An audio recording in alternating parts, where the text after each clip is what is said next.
Welcome back to my YouTube channel. Today we're diving into a high-stakes sci-fi adventure where Jack Mercer, a haunted war veteran known as the Butcher of Mars, is hiding on the stormy planet Lyra when a mysterious vampire-like princess, Celine Draveris, recruits him for an impossible run to Crown World before the twin moons rise and a once-in-a-millennium coronation begins, only for Jack to learn that one simple fist bump seals an ancient blood bond that turns him into her guardian, ties their lives together, and drags them into betrayals, mercenary ambushes, and a brutal showdown for the Crimson Throne.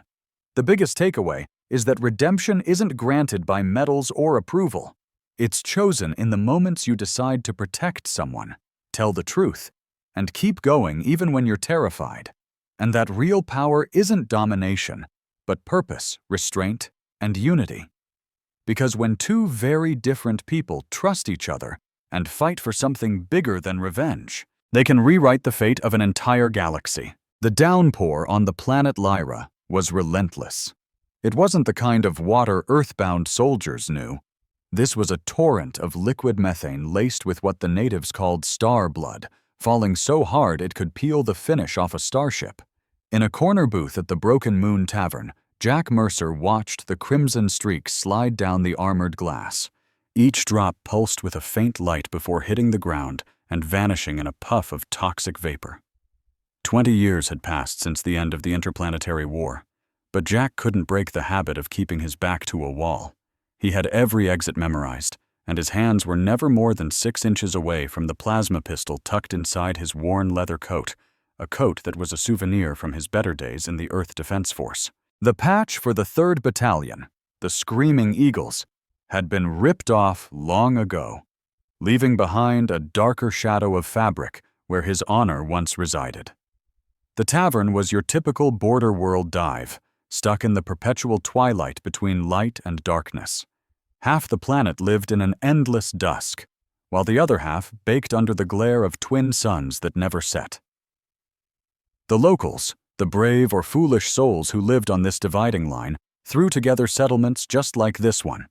They were makeshift towns built from prefab units and scrap metal from old warships, where humans mingled with a dozen different alien species, all of them running from something, searching for something, or just trying to get lost for good. Jack sipped his whiskey, real Earth whiskey, not the cheap synthetic stuff, and did his best not to think about Mars, about what he'd done there, and about the faces that haunted his dreams every single night. He remembered the medal they offered him, as if a shiny piece of metal could ever balance the scales of what he'd lost. That's when she entered. The air in the bar suddenly felt 10 degrees colder.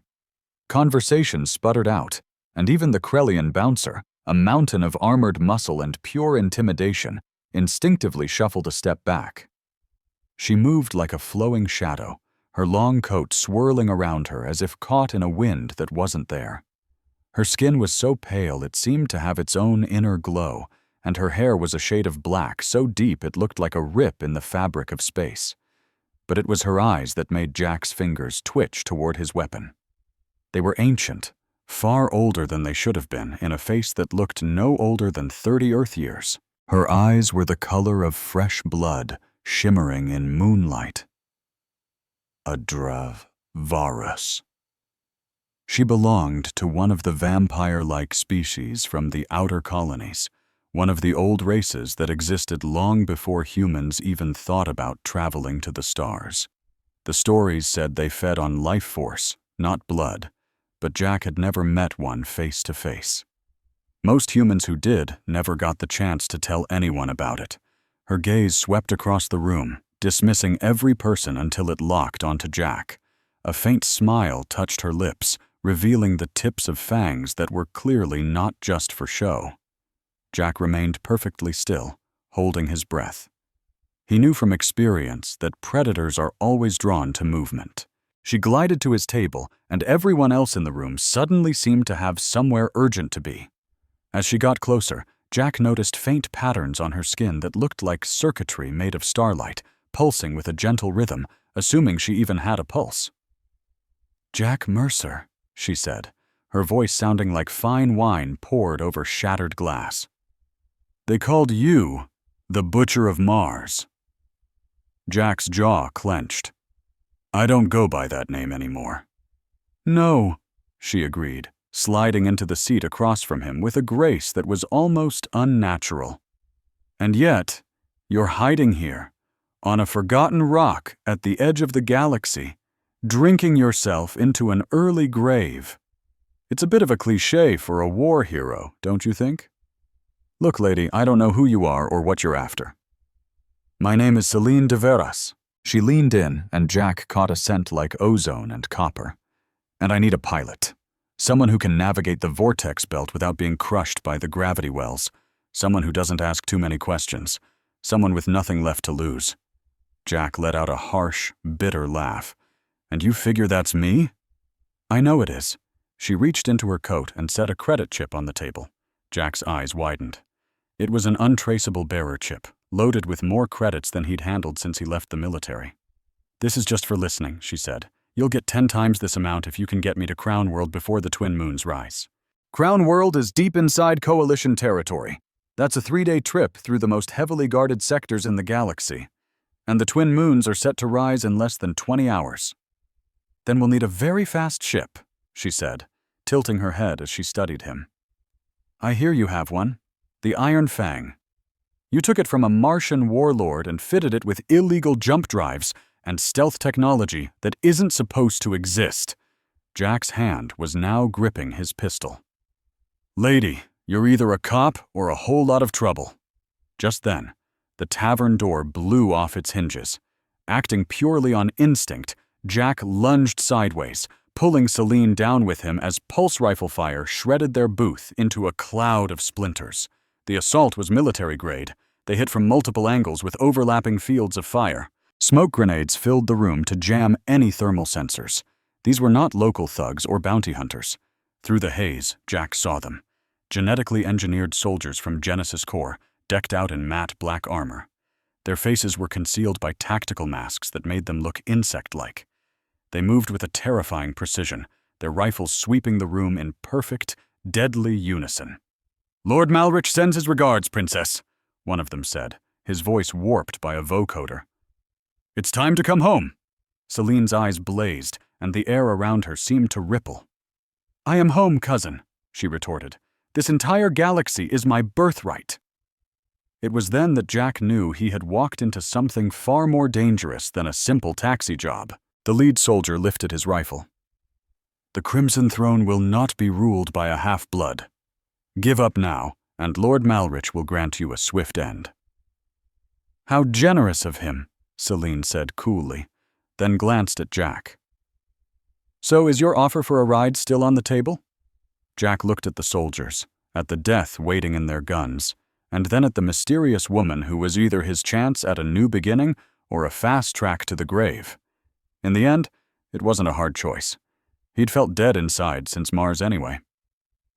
Ship's in Bay 12, he said, drawing his own pistol. I hope you can run in those fancy boots. What happened next would be told in a dozen different ways, with none of the stories quite matching up.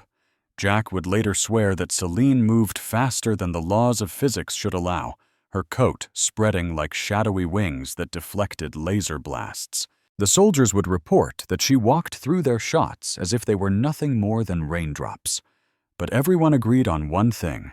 Jack Mercer, the washed-up veteran and town drunk, dropped 3 Genesis Corps soldiers with 3 perfect shots while diving backward through a window.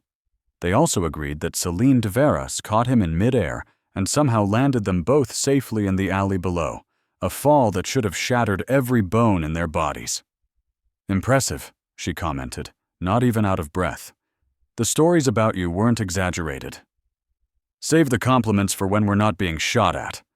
Jack was already on his feet and moving, his old combat instincts taking over. The spaceport was 6 blocks away, and he knew that entire territory would be crawling with Malrich's soldiers in a matter of minutes. They sprinted through the star-blood rain, with Jack weaving them through a network of maintenance tunnels and service corridors he'd memorized his first week on Lyra. Old habits die hard. Celine kept up effortlessly, her every move fluid and graceful, even as they ran for their lives. Why Crown World? Jack shouted as they paused for a second in a dark, abandoned loading dock. What's so special about getting there before the moon's rise? The blood moon ceremony, Celine explained, and a chill ran down Jack's spine at the tone of her voice. Once every 1,000 years, when the twin moons align perfectly, a new Galactic Empress is chosen from the Dravaris bloodlines. The ceremony hasn't been performed since before your people even discovered fire. And let me take a wild guess, Jack said. Malrich doesn't want you there. Malrich wants the throne for himself. He's already taken out 6 other candidates. Her eyes met his, and for a fleeting moment, Jack saw a hint of vulnerability beneath her powerful facade. I'm the last one with a rightful claim. A massive explosion shook the building they were in. Genesis Corps was on their trail again. They bolted from their hiding spot, sprinting toward the spaceport as pulse fire lit up the alley behind them. Jack's training took over. He ran in a zigzag pattern, used whatever cover he could find, and fired back when he had a clear shot. But there were too many of them, and they were quickly running out of time and space. That's when Celine grabbed his hand. Do you trust me? She asked. I met you 5 minutes ago, he shot back. That's not an answer. Another explosion, much closer this time. Jack could see the spaceport fence just ahead, with his ship waiting like a beacon of hope on the other side. But they were never going to make it. Fine, he grunted. I trust you. She smiled, and this time, her fangs were fully visible. Then let's seal the pact. Before Jack could even ask what she was talking about, she pulled him close and bumped her fist against his. The gesture was so surprisingly human that he almost laughed. Then his entire world erupted in crimson light. A raw, ancient power surged through him. His senses went into overdrive, his vision becoming so sharp he could see every single raindrop hanging frozen in the air around them. Every muscle in his body screamed with a power he'd never felt before. The Genesis Corps soldiers looked like they were wading through molasses. Ask questions later, Celine said, her voice ringing with a strange, new echo. Just run. And they ran. But this time was different. Jack felt like he was floating, his feet barely kissing the pavement. They soared over the perimeter fence in a single, impossible leap. The pulse fire chasing them seemed lazy, almost easy to sidestep. The Iron Fang was right where he left her in Bay 12. She was no beauty queen, a patched-up military corvette with too many custom mods and not enough paint. But she was tough, she was fast, and she'd saved his neck more times than he could count. Nix, light her up! Jack yelled, storming up the boarding ramp. Welcome home, Captain, the ship's AI replied, her synthesized voice dripping with its usual sarcasm. I see you've brought home more trouble. Just get us in the air, Jack shot back, dropping into the pilot's seat. His hands flew across the controls from pure muscle memory. The Iron Fang shuddered to life, her illegal military-grade engines rattling the whole hangar. Through the cockpit viewport, he saw Genesis troops setting up heavy plasma cannons. You might want to step on it, Celine noted, strapping into the co-pilot's chair. Malrich's flagship is probably already hanging in orbit.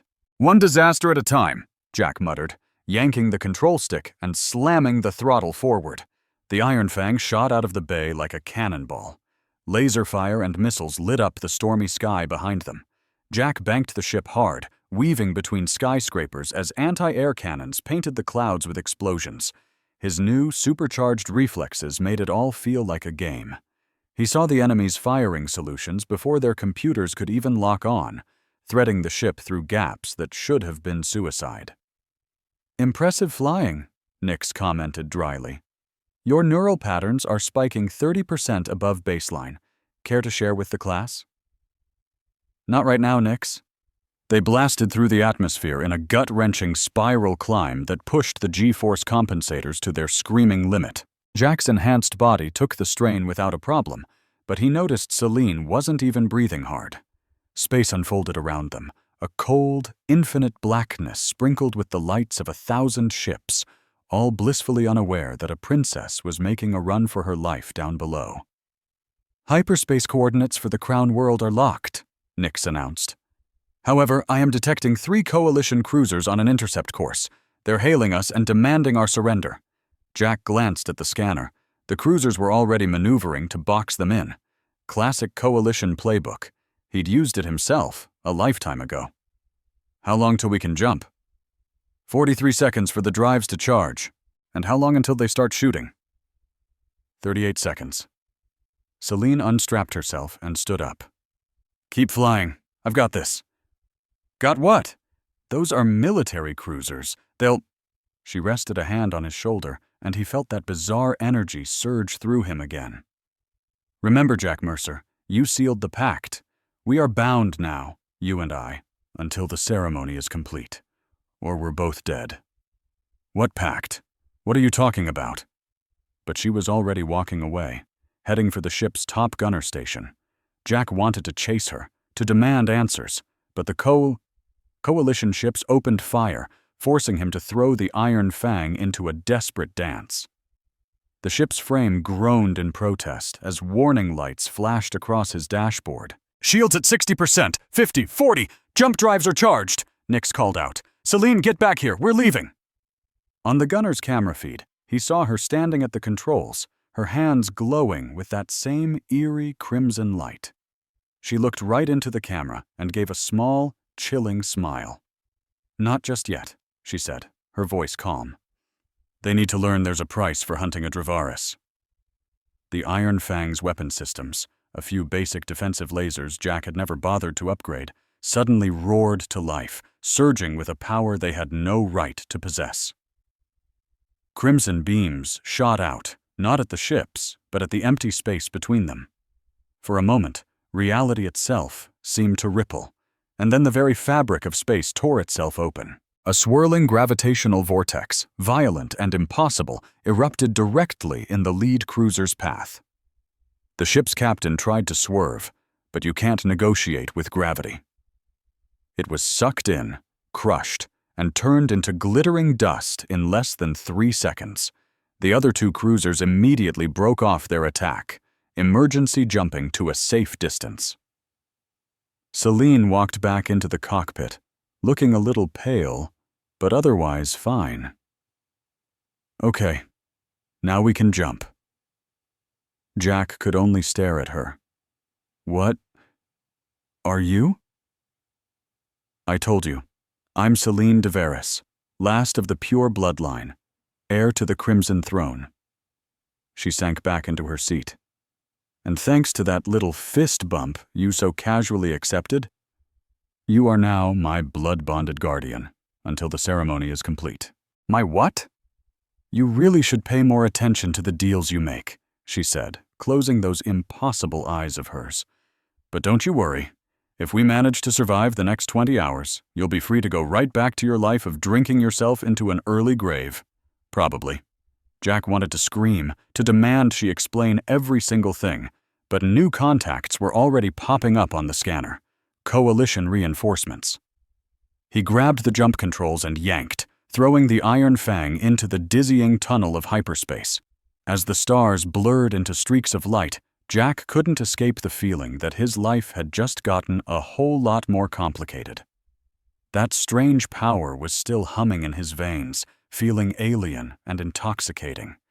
He looked down at his hands on the controls and could swear he saw faint, glowing patterns under his skin, like circuits made of starlight. "Nix," he said, his voice low. "Run a full medical on me." "Already on it, Captain. Your DNA is showing some interesting changes. They seem temporary, but they're significant. Your strength, reflexes, and healing factor have all increased by 300%. There are also genetic markers here I've never seen. Something ancient, predating most of the galactic databases." "How temporary?" "Unknown.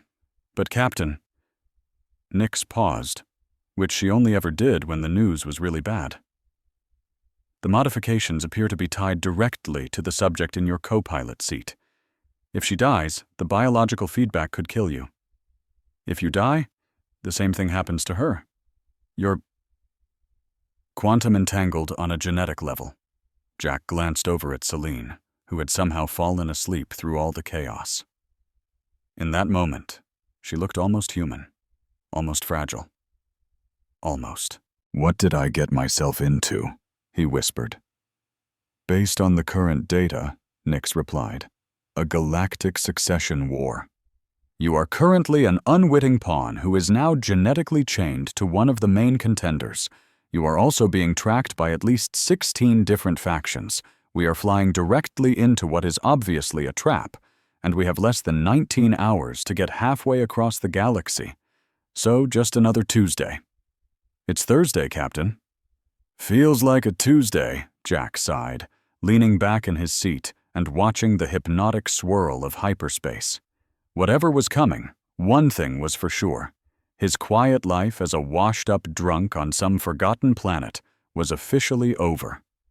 The only question was whether he'd live long enough to miss it. The twin moons were rising, the blood moon ceremony was calling, and somewhere out in the crushing dark, Lord Malrich was gathering every ship he had to stop them. Jack Mercer, once known as the Butcher of Mars, had thought his fighting days were done. He was about to find out they had only just begun. The hyperspace tunnel collapsed around them like a dying star, spitting the Iron Fang back into real space with a jolt that rattled every last bolt in her hull. Jack's enhanced reflexes were the only thing that saved them as a dozen proximity alarms shrieked at once. They had materialized right in the middle of an asteroid field. And not just any field. This was the Vortex Belt, a floating graveyard of warships from the old war. Their mangled hulls drifted between shattered chunks of planets that were destroyed by weapons no one dared to speak of anymore. "Nix, I thought you said our coordinates were locked." "They were, Captain. It appears someone has moved the navigation beacons. We are approximately 800,000 kilometers off course, and directly in the path of—" "Oh, that's not good." Jack didn't have to ask what. He could see the massive shape on the scanner, a spinning debris field coming right at them. It looked like the remains of a capital ship, tumbling end over end with enough force to turn the Iron Fang into a tin can. "Hold on!" he yelled, grabbing the manual controls. The ship lurched to starboard, main engines flaring at maximum power. Jack felt the new strength in his arms as he wrestled the ship through the G-forces, keeping her steady as they dodged spinning pieces of armor and twisted weapon mounts. A chunk of wreckage the size of a shuttle scraped along their hull, showering the viewport with sparks. All this time, Celine hadn't moved a muscle, hadn't even opened her eyes. "You're wondering why I'm not helping," she stated, her voice perfectly calm. "The thought had crossed my mind," Jack grunted, squeezing them through a gap between two asteroids that was barely wider than the ship itself. "The blood bond is still settling," she explained. "If I use my power again so soon, it could short-circuit and kill us both. Your human body needs more time to adjust." "Would have been nice to know that before we jumped into a cosmic scrapyard." "You didn't ask." Jack was about to snap back, but a fresh alarm cut him off. 3 more ships had just dropped out of hyperspace right behind them. It wasn't the military on our tail. It was something much worse. A fleet of scavenger ships, junk heaps bristling with illegal weapons, piloted by people who had absolutely nothing left to lose. Nix, our ship's AI, broadcast the grim news on every channel. "They're demanding we surrender our cargo and our passenger." That's when Celine finally opened her eyes. "Malrich," she said, her voice calm despite the chaos. "He's put a price on my head. Every mercenary, bounty hunter, and desperate soul across 3 systems will be coming for us." Before we could even respond, the lead scavenger ship let loose. Blinding plasma bolts screamed past the Iron Fang's cockpit, so close Jack could feel the blistering heat through the reinforced canopy.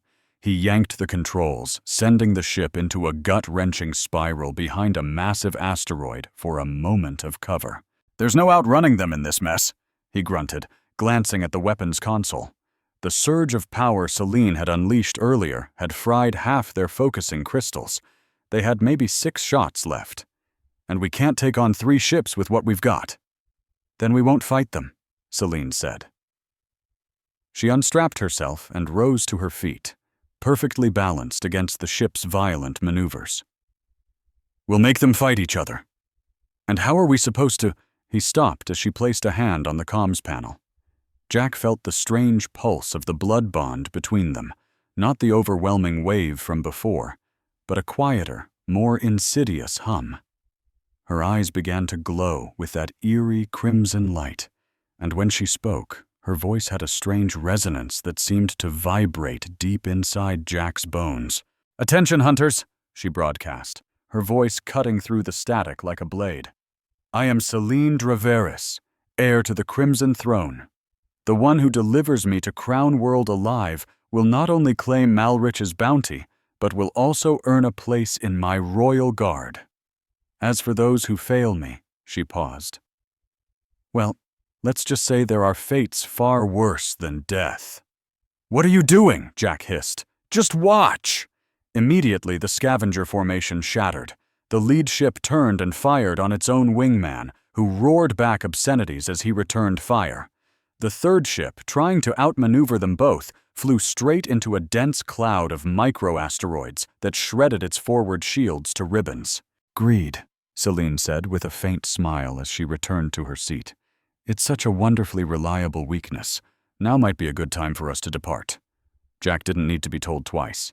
He pushed the Iron Fang to its absolute limits, weaving through the chaos as the scavengers tore each other to pieces behind them. One of the ships erupted in a silent, brilliant flash that briefly lit up the void.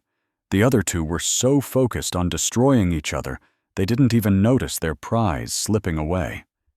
They finally broke free of the treacherous asteroid belt 20 minutes later, reaching the relative safety of the Meridian Corridor. Jack let out a breath he didn't realize he'd been holding, though his hand still trembled, either from the adrenaline or from whatever that blood bond was doing to his nervous system. "We have to stop for repairs," he said, his eyes scanning the damage reports. "That debris field did a number on us. We're leaking atmosphere from 2 compartments, and the starboard engine is only at 60%. "We don't have time," Celine insisted. "We don't have a choice. There's an old refueling depot about an hour out. It's been abandoned since the war, but the automated systems should still be online. We can patch the hull there." "It's a trap." Jack looked over at her. "At this point, everything is a trap, but unless you've got a magical way to fix hull breaches, we need to stop."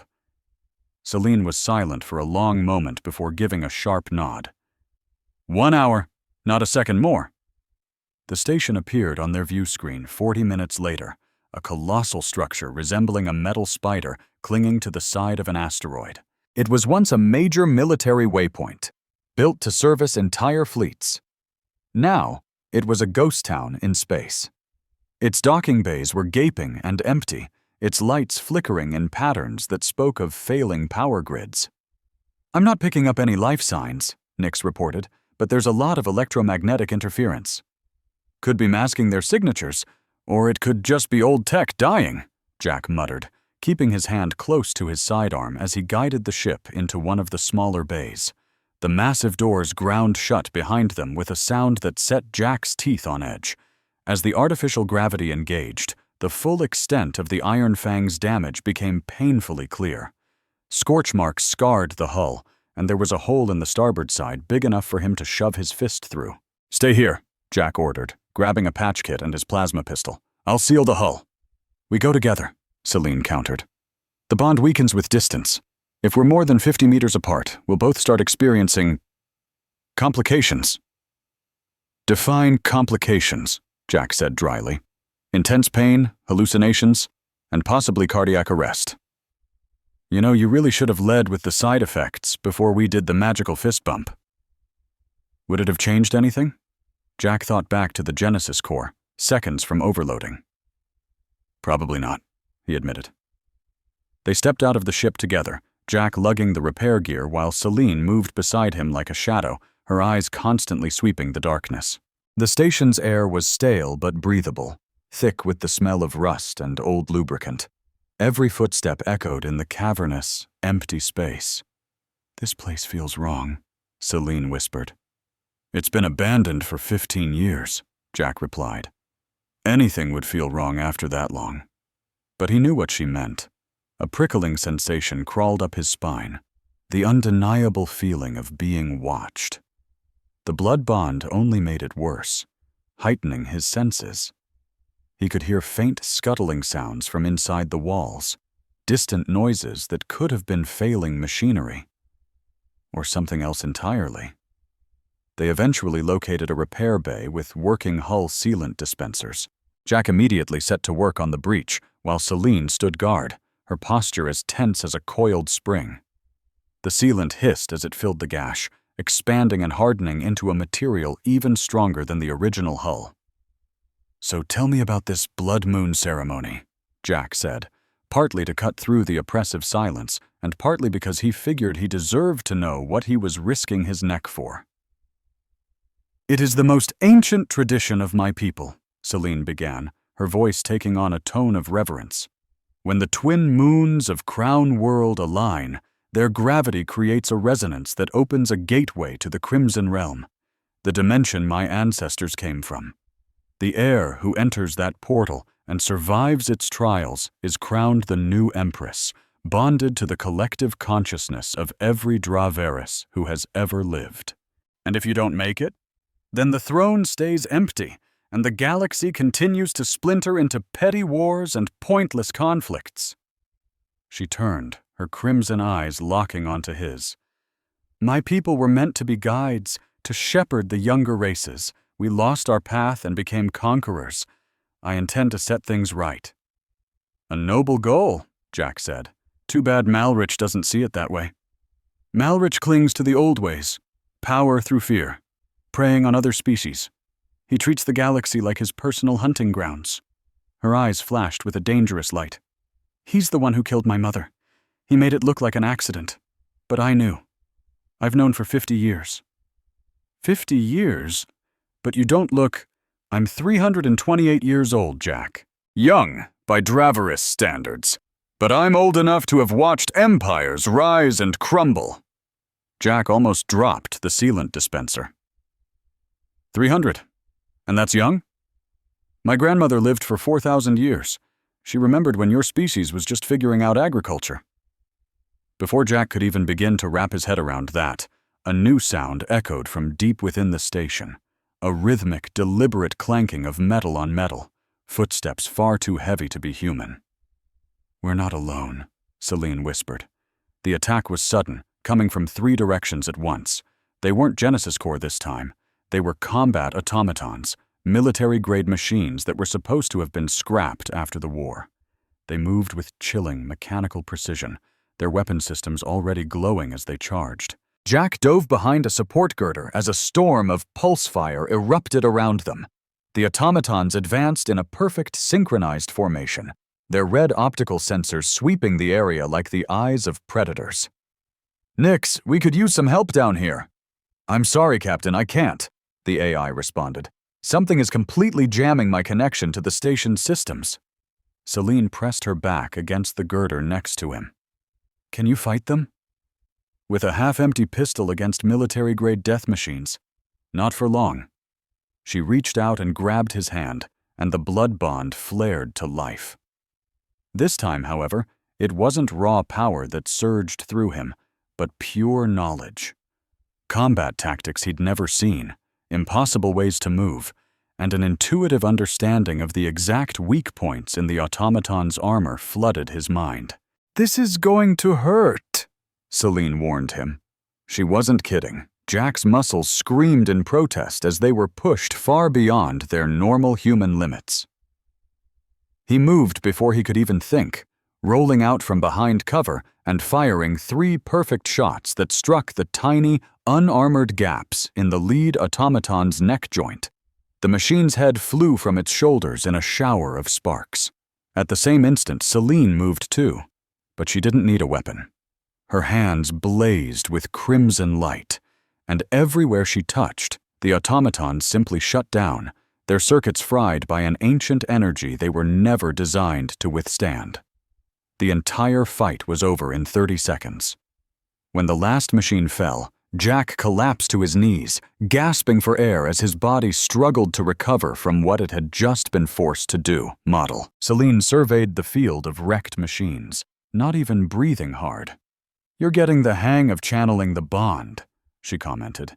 "It doesn't feel like I'm getting the hang of it. It feels like my bones are trying to escape my body." "That's perfectly normal. The feeling will fade." A new voice, slick and polished, crackled from hidden speakers all around the station. "An impressive little show, Princess. Then again, I'd expect nothing less from the last of the pure bloodline." Jack knew that voice from the wanted posters. Smooth, educated, but with a nasty edge that set his teeth on edge. Lord Malrich. "Hello, cousin," Celine called out to the empty air. "Still playing with your toys, I see." "Merely putting your new pet through his paces." "A human, Celine? Really? Our ancestors would be spinning in their graves." "Our ancestors were xenophobic old fools who thought they were gods. And look where it got them. Extinct. Except for us half-breeds." "Half-breeds?" Malrich's laugh sounded like shattering glass. "I am pure de veras, with a lineage stretching back 20 noble generations. You're the half-breed, dear cousin. Your mother's little dalliance with a lesser species tainted our entire line." My mother understood that real strength is found in diversity, not in some fantasy of purity. "Your mother died screaming," Malrich hissed. "And so will you, when I finally catch you." The speakers clicked off, leaving an echoing silence, and in that silence, Jack heard something else. "We've got company. Multiple ships, and they're closing in on our position. We have to go," he urged, guiding Celine toward their ship, the Iron Fang. "Now!" They sprinted down corridors as the entire station began to shudder violently. Malrich's forces weren't trying to be surgical. Heavy weapons fire was ripping through the superstructure, with no regard for who or what was in the way. A chunk of the ceiling behind them gave way, showering the floor with molten metal. The Iron Fang's engines were already humming as they burst into the docking bay. But blocking their path stood a figure encased in elaborate armor, as black as the void and etched with crimson symbols that seemed to pulse with a life of their own. "He calls her Rex," the figure stated, pulling off his helmet to reveal a scarred face and cold, cybernetic eyes. "A former crewmate of yours, I understand. Mr. Mercer." Jack's blood ran cold. Rex had been his chief engineer during the Mars campaign. He was the only person alive who knew every single weakness of the Iron Fang. "Rex, what are you doing here?" "Surviving," Rex answered, his voice devoid of all emotion. "Lord Malrich has my family. My real family, not the so-called brothers-in-arms who left me to rot after Mars. Help me take the princess and they get to live. Refuse." "Rex, you don't have to do this." "Don't I?" Rex ignited a plasma blade he pulled from his belt, the weapon buzzing with lethal energy. "You just vanished after the war, Jack. Left the rest of us to clean up the mess. Have you ever wondered what happened to the rest of the unit? Suicide. Mostly. They couldn't live with the things we'd done. But I had kids to feed. A wife who needed medicine. So I did what I had to do." "This isn't just a job, Rex. This is a betrayal." "Betrayal?" Rex let out a bitter laugh. "You want to talk about betrayal? How about when you took all the blame, playing the martyr while the rest of us were forgotten?" He lunged without another word. The plasma blade sliced through the air right where Jack's head had been a second ago. Jack's enhanced reflexes were the only thing that saved him. Rex had always been quick, but whatever Malrich did to him made him a blur. They battled across the docking bay, a plasma blade against whatever junk Jack could grab, an augmented human versus a cyborg. Rex had the advantage in reach and armor, but Jack had a secret weapon. The blood bond was singing in his veins, feeding him combat maneuvers he'd never learned, showing him how to use Rex's own power against him. Celine moved to help, but Rex was ready. He tossed a small disc at her feet, which instantly created a null energy field, snuffing out her abilities. She dropped to her knees, gasping for air. "Malrich thought of everything," Rex growled, pressing his attack on Jack. "Every angle.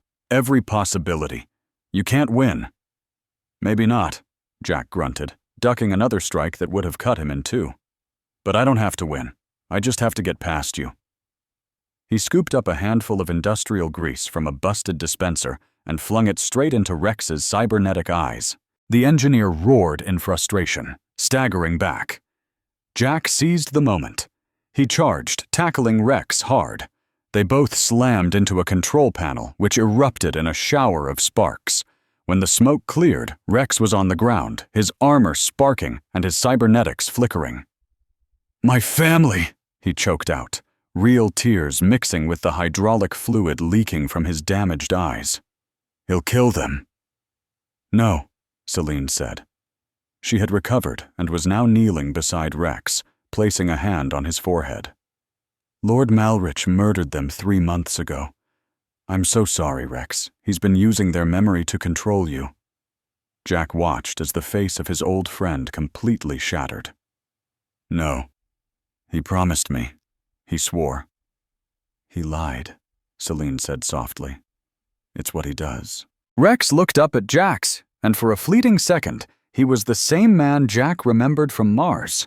Brilliant, funny, and fiercely loyal. "The Iron Fang," he whispered. "I installed a tracker.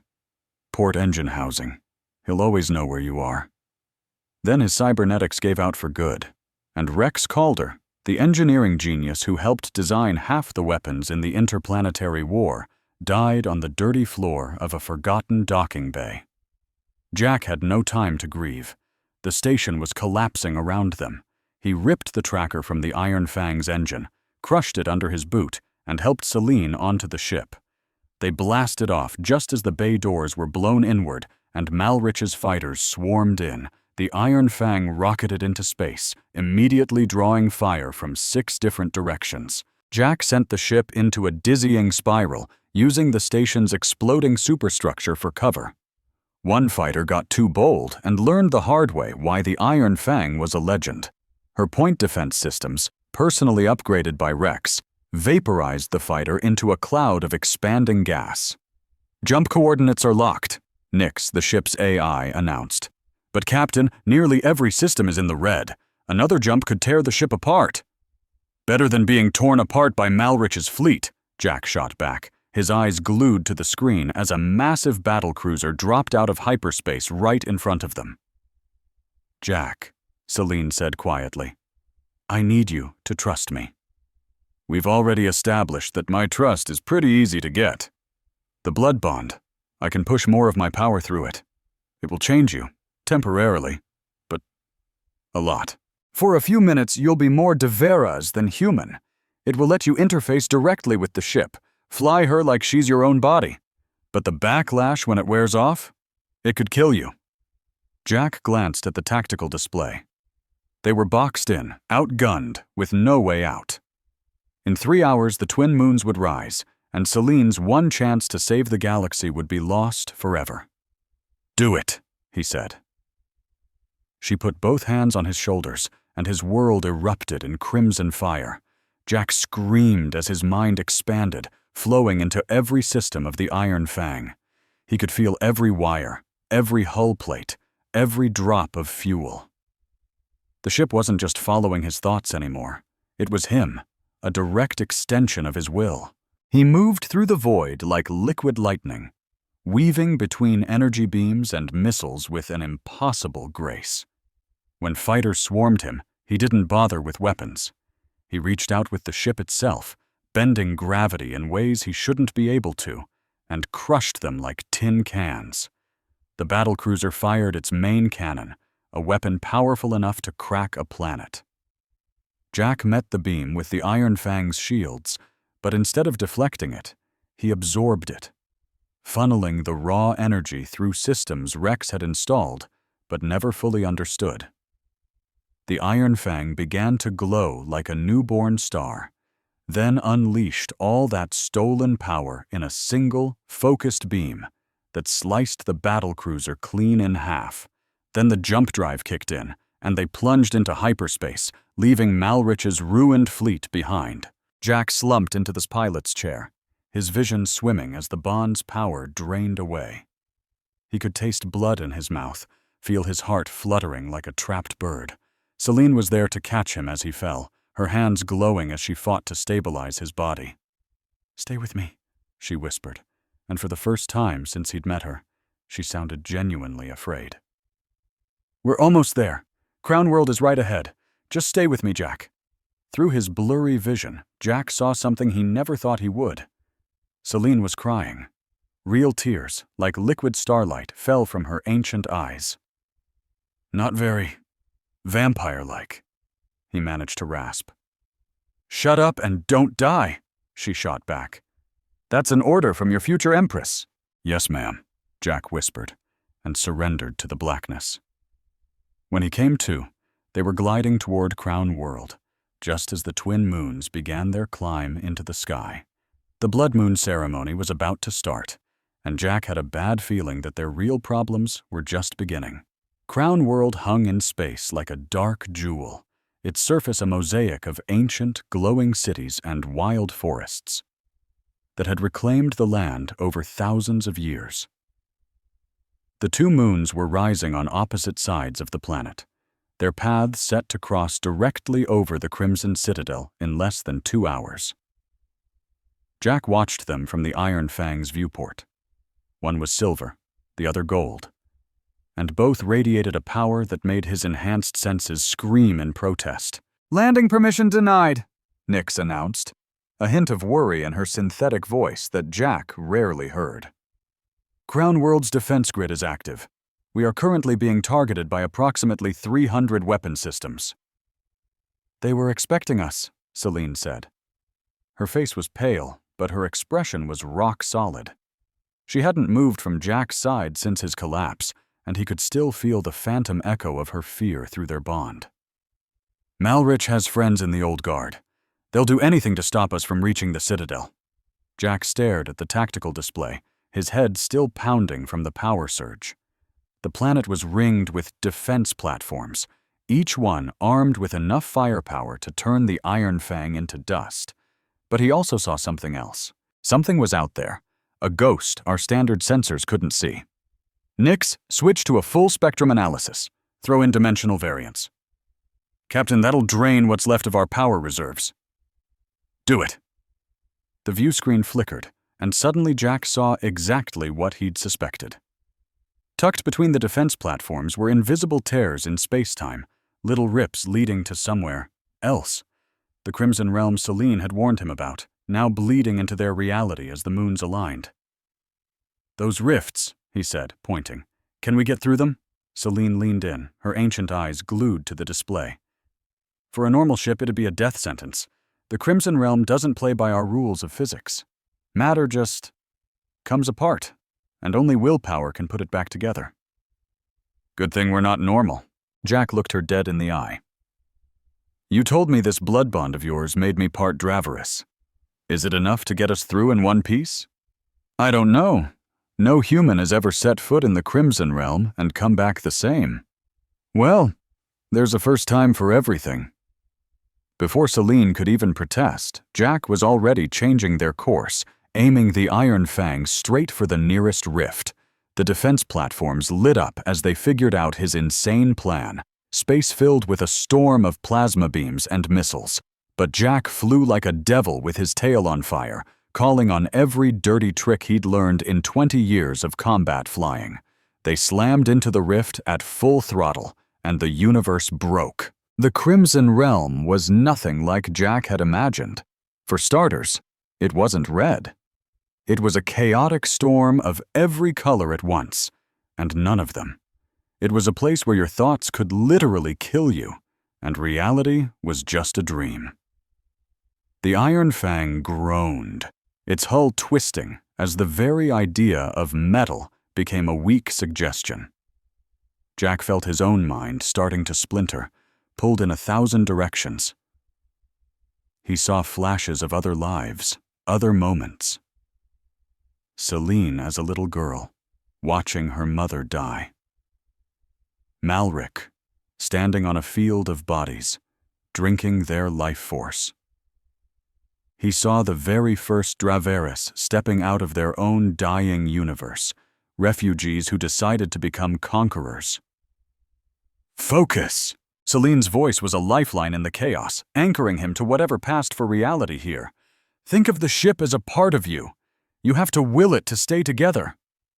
Jack clenched his jaw and did just that. He pictured the Iron Fang, not as a pile of metal and wires, but as an extension of his own body, shielded by his raw will to live. The ship solidified around them, blasting through the Crimson Realm like a bullet through deep water. They shot out on the other side of the planet, safely inside the defense grid, trailing shimmering wisps of unreality. Before them rose the Crimson Citadel, a building that gave geometry a migraine, with staircases that went up and down at the same time. Towers shimmered between dimensions, all of it built around a central courtyard where thousands were gathered. "Malrich beat us to it," Celine whispered, nodding towards the black ship swarming the citadel. "He's planning to take the throne by force." Jack brought them in hot and fast, using what was left of the Iron Fang as a battering ram to carve out a landing zone. They plowed through a ceremonial garden, turning ancient trees that had stood for millennia into splinters, before skidding to a halt right at the Citadel's main entrance. "Smooth landing, Captain," Nix's voice chirped over the comm. "I'm sure the locals will love the new landscaping." "Send me the bill," Jack grunted. He grabbed his weapons, checking them out of habit, knowing full well that regular guns would be mostly useless here. "How long till the big show?" 43 minutes, Celine said. The trip through the Crimson Realm had changed her. Her features were sharper, more alien. The glowing patterns beneath her skin were fully visible now, pulsing with a power that made the air crackle around her. "We have to get to the throne room before—" The ship's hull screamed and blew inward as something enormous punched right through it. Jack dove backward, yanking Celine down with him just as a figure in ornate armor stepped through the gaping hole. It wasn't Malrich. This person was older, wearing the uniform of the Royal Guard. "Princess Celine," the figure said, pulling off their helmet to reveal a face that was almost human, but with too many sharp angles and eyes that held the chilling depth of eternity. "I am Commander Thrace, the last of the true Royal Guard. For 300 years I have waited for an heir to return." "Commander?" Celine said, giving a slight, respectful nod. "I thought the guard fell with my mother." "Most of us did, but a few of us were put into stasis to wait for this very day." Thrace's gaze fell on Jack, and her expression immediately soured. "You brought a human to the ceremony. This is highly irregular." "He carries the blood bond," Celine stated firmly. "He's earned the right to be at my side." "The blood bond hasn't been used in 1,000 years, Thrace countered. She stepped right up to Jack, looking him over like some strange bug under a microscope. "You do realize what you've done, Princess. If you claim the throne, he becomes your consort, permanently. The bond will be unbreakable." Jack's heart did a full-on stop and start. "I'm sorry, my what now?" He shot a look at Celine. "Another little detail you forgot to mention?" She actually had the decency to look a little sheepish. "It didn't really seem important at the time. We were, being shot at." "Being cosmically married against my will seems pretty damn important." "We can sort this out later," Thrace cut in. "Lord Malrich is already inside the Citadel. He's using corrupted blood magic to break into the throne room. If he gets through—" A massive explosion shook the Citadel, and screams echoed through the hole in their ship. Through it, Jack could see Genesis Corps soldiers flooding the courtyard, slaughtering anyone in their path. But these weren't the professional soldiers he'd fought before. Something was wrong with them. They moved with a sick fluidity, their bodies bending in ways that made your eyes water just looking at them. "He's been pumping them full of Crimson Realm energy," Thrace said, her voice filled with horror. "It's destroying them, but they won't feel it until they're completely burned out from the inside." "Then let's stop them first," Jack said. He checked his rifle one last time and looked at Celine. "Whatever happens in there, I've got your back. Cosmic marriage or not." She gave him a small smile, and for a split second she looked almost human again. "I know. That's why I chose you." "You chose me? I thought this was all random." "Nothing is random when the moons align, Jack. I felt you the moment I walked into that bar. I felt a warrior with a shattered soul, desperate for a second chance. Someone who wouldn't protect me for power or glory, but because it was the right thing to do." Before Jack could even process that, she kissed him. It wasn't a human kiss. It was something else entirely, deeper, like she was pouring a part of her soul into his. He felt the blood bond roar to life inside him, power surging between them like a live wire. When she pulled back, Jack's vision was razor sharp. His rifle felt weightless, and he could sense every single enemy within a 100-meter radius. "All right," Celine said, her voice ringing with newfound power. "Let's fight." They moved through the citadel like a force of nature. Jack thought he knew combat, but this was on another level. With the bond firing on all cylinders, and Celine finally unleashing her full power, they moved like two parts of the same person. He'd think about taking a shot, and she would already be moving to give him a perfect line of sight. She'd make a gesture, and he'd instinctively know exactly where to toss a grenade to set up her next attack. The corrupted Genesis Core soldiers were living nightmares, their bodies twisting and regenerating, but they were also unstable. Jack quickly discovered that a concentrated burst of plasma fire would make them pop like overfilled balloons of pure evil, taking out everyone around them. They fought their way up the grand staircase. Thrace and a half-dozen other awakened guards fell in with them. It was like the citadel itself had woken up and was furious about the intruders. Walls shifted to block Malrich's soldiers, and floors opened up to swallow them whole. Ancient defenses hummed back to life after centuries of silence. "The citadel recognizes you," Thrace told Celine as they paused for a breath. "It knows the true heir is back." "It also knows we're almost out of time," Celine shot back, glancing up at the moons, now visible through a massive, shattered skylight. They were nearly overhead, their light starting to blend into one. 20 minutes tops." They finally reached the throne room doors, only to find Malrich himself standing there, his hands crackling with a sick, purple energy as he tried to tear them open. He'd changed since Jack last saw him on a monitor. He was bigger now, twisted, with extra joints in his arms and legs, and his skin looked like it was constantly melting and reforming. "Ah, cousin," he hissed without even turning around. "And her little human pet. How lovely. You're just in time to watch the old world burn." "Step away from the doors, Malrich," Celine commanded, her voice echoing with the authority of 300 years of royal lineage. "You have no claim to this throne."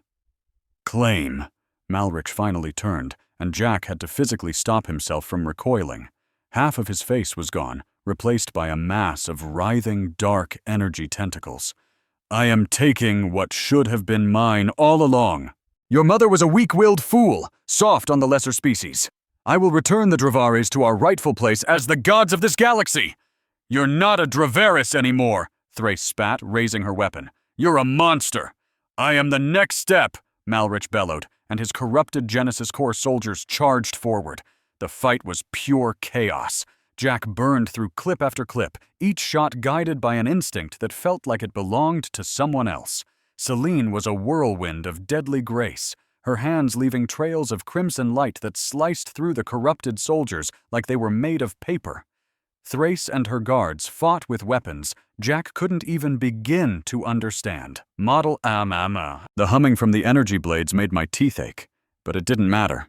We were hopelessly outnumbered, and Malrich was just too powerful.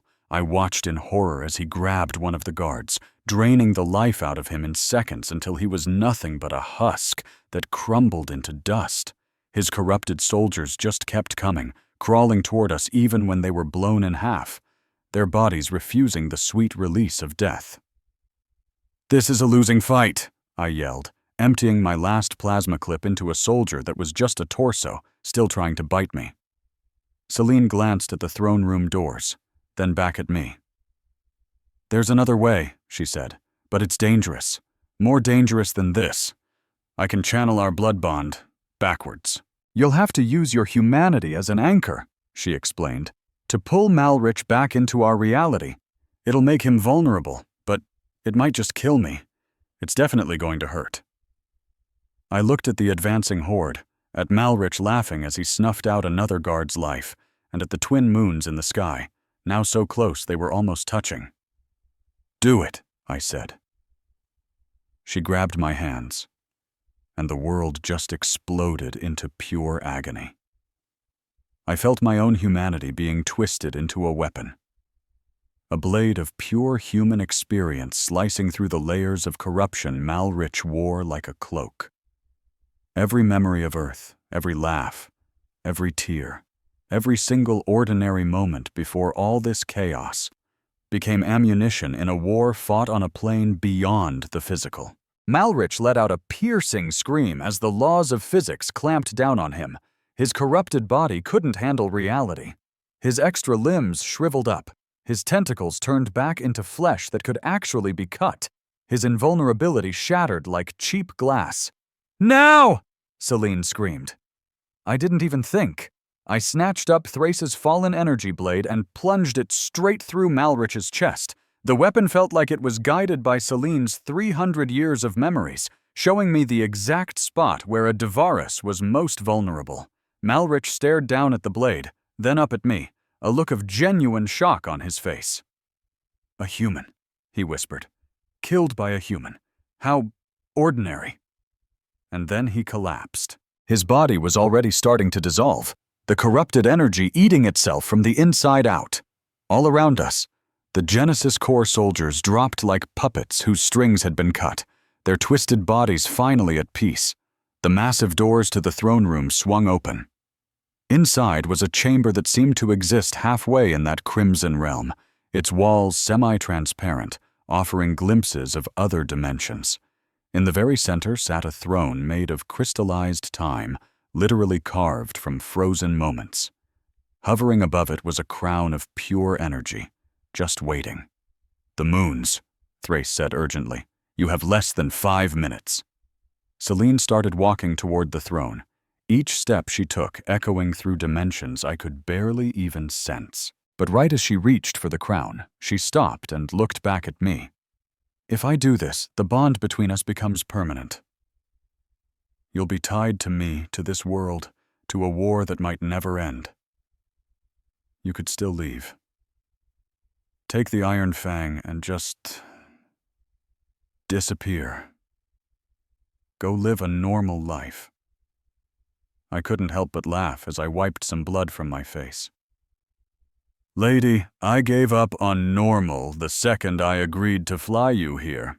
I glanced at the guards, at the battle-scarred citadel, and at the twin moons finally touching in the sky above. "Besides, someone's got to keep you honest when you're running the galaxy." Celine smiled. A real, genuine smile. For the first time since I'd met her, she looked truly happy.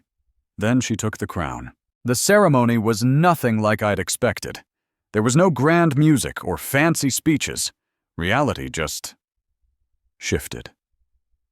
1 second, Celine was reaching for the crown. The next, it was on her head. And she was different. She looked the same, but her presence now had a weight to it, a kind of gravity that seemed to bend the very space around her. A flood of knowledge poured into my mind through our blood bond.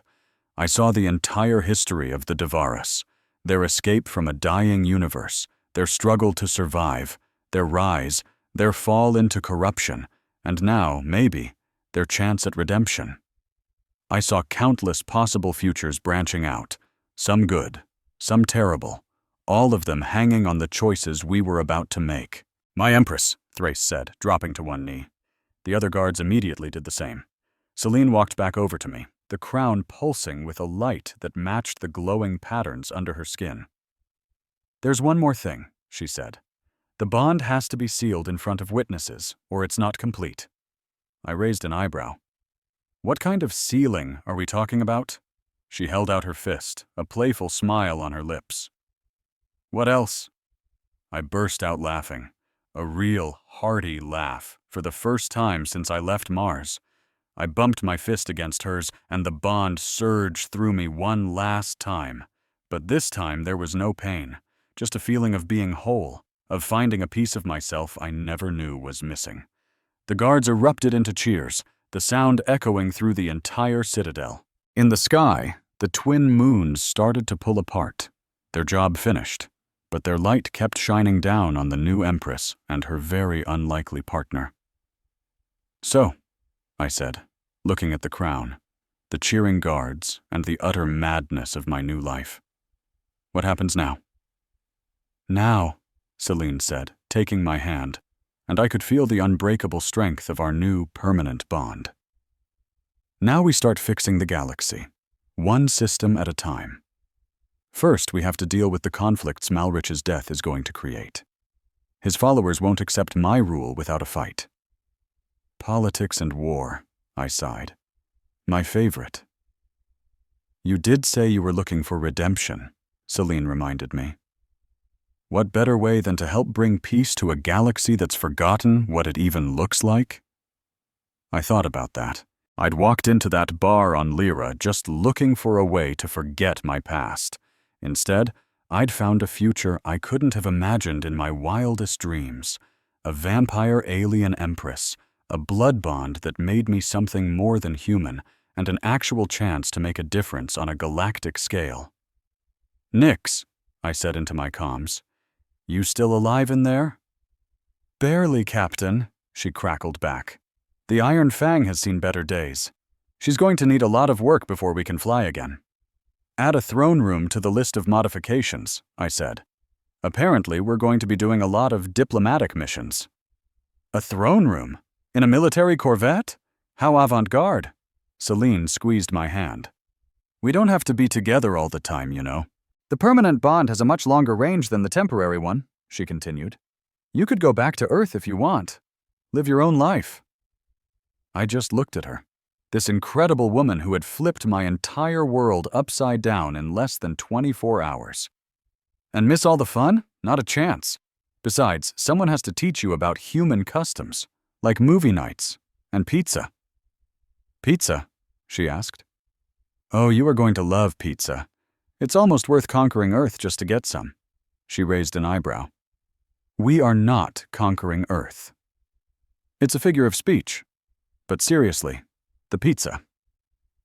As we walked out of the throne room, the new Galactic Empress and her human partner, I couldn't help but marvel at how ridiculous it all was. Yesterday, I was a nobody, drowning my regrets in a bottle of cheap whiskey. Today, I was bonded to the most powerful being in the galaxy. I'd killed a wannabe god king, and I apparently had a full-time job helping to reshape civilization. The Iron Fang was right where we left her, looking battered and bruised, but still defiant. The illegal modifications would have to go. The hull needed serious repairs, and we'd probably have to replace half her systems. But she survived, just like her captain. One more thing, Celine said as we got closer to the ship. The blood bond has a few side effects I forgot to mention. Of course it does, I muttered. You'll stop aging. Your lifespan will now match mine, which could be thousands of years. Your new abilities are permanent, and you'll be able to sense any Divarus within a light year. I stopped in my tracks. Thousands of years? Is that supposed to be a problem? I really thought about it. 1,000 years of this life, of adventure, of trying to make the galaxy a better place. 1,000 years with Celine, seeing things I'd never even dreamed of. Nah, I said finally with a grin. It just means I'm going to need a lot more whiskey. Celine laughed, a sound like distant stars singing. Together, we walked aboard the Iron Fang to start our new life. The first assassination attempt came just 3 days after the coronation. I was in the Iron Fang's engine room, elbow deep in fried power couplings, when my new senses screamed at me. I threw myself sideways just as a paper-thin blade sliced through the air where my head had been, cutting clean through a metal support beam. The assassin was a pro. No heat signature, no sound of breathing, just some kind of synthetic wearing adaptive camouflage that flickered in and out of sight. But the blood bond had made me faster. And more importantly, I'd been paranoid for years before I ever met Celine. I grabbed a plasma torch and fired it up on its highest setting, swinging it in a wide arc. The assassin's camo suit shorted out, revealing a figure in tight armor covered in kill markings. Each mark stood for a successful hit on someone important. There were a lot of marks. "Nothing personal," the assassin said, their voice disguised to sound like neither a man nor a woman. "But the consortium can't have a Galactic Empress actually bringing peace to the galaxy. It's bad for business." "The arms dealers," I grunted, dodging another attack and using the tight space to my advantage. The assassin was quicker, but I knew every corner of my ship. "Figured they'd have a problem with it. War makes money. Peace doesn't." The assassin drew a second blade. "You could have lived a nice, long life as her pet." It was a laughable mismatch. A high-tech assassin, armed to the teeth, against one man who'd already lost everything. The fight was over before it started. A brutal dance of violence. The killer had years of training and the best gear money could buy. But Jack had survived the red hell of Mars. He'd survived the tyrant Malik, and his reflexes now moved faster than human thought. When the assassin lunged, Jack was already inside his guard, twisting. He grabbed the killer's helmet and let a tiny spark of the Crimson Realm's energy arc from his fingertips. The helmet shattered, revealing a mangled face with glowing cybernetic lenses instead of eyes. The assassin choked out, stumbling back. "Impossible. You're human. Humans can't do that." Jack scooped up the assassin's fallen monomolecular blade, feeling its perfect balance. "I'm not exactly human anymore," he said, his voice dangerously calm. "Now, you're going to tell me who sent you, or we're about to find out what other impossible things I can do." 20 minutes later, Jack strode into the throne room of the Crimson Citadel, the assassin's blade still in his hand.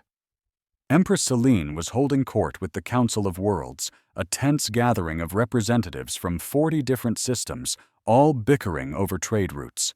The moment they saw the blood splattered on Jack's jacket, the entire room fell silent. "Consortium assassin," Jack announced, placing the blade on a nearby table with a soft click. "And they're sending more." The silence broke as nervous whispers erupted through the chamber. The consortium controlled half the galaxy's arms trade. For them to make a move against the new Empress meant they saw her as a serious threat. Celine simply raised a hand and the room went quiet once more. "Thank you, council members. We will continue this discussion tomorrow." The representatives shuffled out, some casting fearful glances at Jack, others already plotting. As soon as they were alone, Celine descended from her throne, her imperial mask falling away to reveal pure concern. "You're hurt," she said, her fingers gently touching a cut on his cheek he hadn't even felt. "I've had worse, but we've got a real problem." He explained that the assassin was just the opening act. The consortium has initiated something they call the Silence Protocol. 12 of their most elite killers, each a specialist, and three of them are experts at hunting Dravaris. Jack held up a datapad he'd taken from the dead assassin. They've been planning this since before Malik was even dead. They were counting on him to throw the galaxy into chaos so they could swoop in and install a puppet ruler, Jack continued. When you took the throne instead, you became their #1 target. Celine scanned the files on the datapad, her expression hardening with every name she read. These aren't just killers, they're legends. The ghost of Kepler wiped out an entire royal line without leaving a single trace. Deadlock hasn't missed a shot in 40 years. Jack's jaw was set. Then we don't wait for them to come to us. We take the fight to them. He pointed to the tactical data. The consortium runs their operations from a mobile dreadnought, the profit margin. Celine raised an eyebrow. Subtle? It's currently hiding in the neutral zone, outside of anyone's legal reach. Celine's eyes narrowed. You're suggesting a direct attack? That's an act of war. Jack met her gaze. They already declared war. They just forgot to tell us. They haven't announced it yet. Jack pulled up a star chart. But if we move fast, hit them before they expect it, we can end this before it really begins. Celine was quiet for a moment, and Jack could feel her mind racing, connected to his through the blood bond. She was calculating odds with the wisdom of her 300 years. Commander Thrace will never approve, she said at last. She's a woman of honor. She believes in formal declarations of war, in rules of engagement. Jack scoffed. Thrace is a soldier from a bygone era. The consortium doesn't have rules. No, Celine agreed, a dangerous glint appearing in her eyes. They don't. She looked at him, a faint smile playing on her lips. So, how do we do this? A grin spread across Jack's face. Remember what Rex told me right before he died? Jack began. He mentioned the tracker he put in my ship, the Iron Fang. But in his last moments, delirious from his injuries, he let something else slip. He didn't just install a tracker. He built a secret back door into the entire consortium network. He was planning to use it to steal enough money to get his family to safety. Celine leaned forward. Can you get in? I'm already in, Jack said. That's how I found the profit margin's location. But it gets better. They're holding a board meeting in 6 hours. All 12 members of their ruling council, their head of security, their top assassins. Everyone who matters will be in one place. Celine shook her head. They're planning to divide up the galaxy after they kill you. The arrogance. That's what being rich and powerful does to you, Jack said. He paused, his expression turning grim. There's more. The meeting isn't just about your assassination. They're planning to unleash something called the Crimson Plague, a bioweapon engineered to target Dravaris DNA specifically. The temperature in the room seemed to drop 10 degrees as Celine's eyes blazed with cold fury. They want to wipe out my entire species, she whispered. Genocide. Yeah, Jack confirmed. Which means we can't just kill them. We have to erase every trace of their research, every sample of that plague. The Iron Fang is no match for a dreadnought. She won't have to be, Jack said, pulling up another schematic. The profit margin has a fatal design flaw. Rex built their security systems, after all. He always left himself a way in, just in case. There's a maintenance shaft that runs straight to the main reactor core. If a small team can get inside, we can blow the whole ship from the inside out. Celine examined the blueprints. That's a suicide mission. The radiation near the core would kill anyone instantly. Not anyone, Jack said, meeting her eyes. The blood bond. It changed me. I can handle radiation levels that would fry a normal human. And with your power flowing through me, Celine cut him off. Might isn't good enough. I will not lose you to a might. And I won't let them commit genocide. Jack took her hands, the bond between them pulsing with shared resolve. This is what we signed up for, remember? Jack said softly. Making the galaxy a better place. One impossible mission at a time. Before Celine could answer, the calm was shattered by Nyx's voice booming through the throne room's comms. Captain, we have a problem. 3 consortium destroyers just jumped into Crown World space. They're hailing us, demanding the Empress surrender herself for trial. Celine's voice was dangerously steady. Trial for what? The murder of Lord Manlik, Nyx replied. They're framing it as a political assassination, claiming you murdered him to seize the throne. Jack let out a bitter laugh. Wow, they're really going for it. Celine stood, and the very air around her crackled with power. Commander Thrace, prepare the royal fleet. We are going to the neutral zone. Thrace's surprised voice crackled back over the comm. Your Majesty? The consortium has declared war on the Dravaris people, Celine announced, her voice ringing with absolute authority. We are going to end it before it has a chance to begin. The Council will never approve of such a direct action. I don't need their approval, Celine stated coldly. I am the Empress. Anyone who wishes to challenge that fact is welcome to try. 3 hours later, the Iron Fang, flanked by a small fleet of royal guard ships, tore through hyperspace.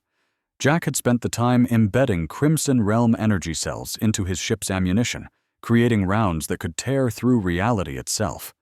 Celine had been deep in meditation, gathering the raw power of the realm for the battle ahead. Dropping out of hyperspace in 30 seconds, Nyx announced. I'm reading massive energy signatures at the target coordinates. The profit margin is there, all right, along with 16 escort vessels. 16? Jack muttered, his eyes glued to the tactical display. They brought their whole private navy. They knew we were coming, Celine said, her voice a low growl. Someone on the council must have warned them. Probably, Jack said, arming the weapons. Doesn't matter now. We're all in. They burst from hyperspace into a storm of fire and light. The consortium fleet opened up on them instantly, without warning or hesitation. In response, the ancient royal guard ships unleashed their own weapons, beams of pure energy that sliced through modern shields like they were paper. But the Iron Fang didn't join the fight. Instead, Jack slammed the engines to their absolute limit, hurtling directly toward the massive dreadnought. Missiles and lasers painted the void around them, but Jack flew like a madman, weaving through the chaos with instincts sharpened by the bond. Their shields are too strong, Nyx yelled over the explosions. We can't get through with conventional weapons. Good thing these aren't conventional weapons, Jack grunted. He glanced at Celine. Ready? She nodded, placing her hands on his shoulders. A tidal wave of power surged into him, more intense than anything he'd ever felt. His vision fractured, and suddenly he could see the energy field of the profit margin not as a solid wall, but as a shimmering net with tiny, overlapping weak points. He aimed every weapon the Iron Fang had at a single one of those points. The crimson-charged rounds didn't just punch through the shield. They infected it. A wave of corruption spread across the dreadnought's defenses, causing a catastrophic cascade failure. Shields are down! Nyx shouted in triumph. You've got maybe 2 minutes before they can bring them back online. More than enough, Jack said, setting the autopilot and getting up. Keep her steady. We're going for a walk. He and Celine rushed to the airlock, where 2 specialized suits were waiting. They weren't standard gear. They were ancient Dravari's battle armor, modified for space and humming with the same energy that coursed through Celine's veins. Remember the plan, Celine said as they sealed their helmets. We get on board. We have minutes, tops. The plague samples are in the max security vault.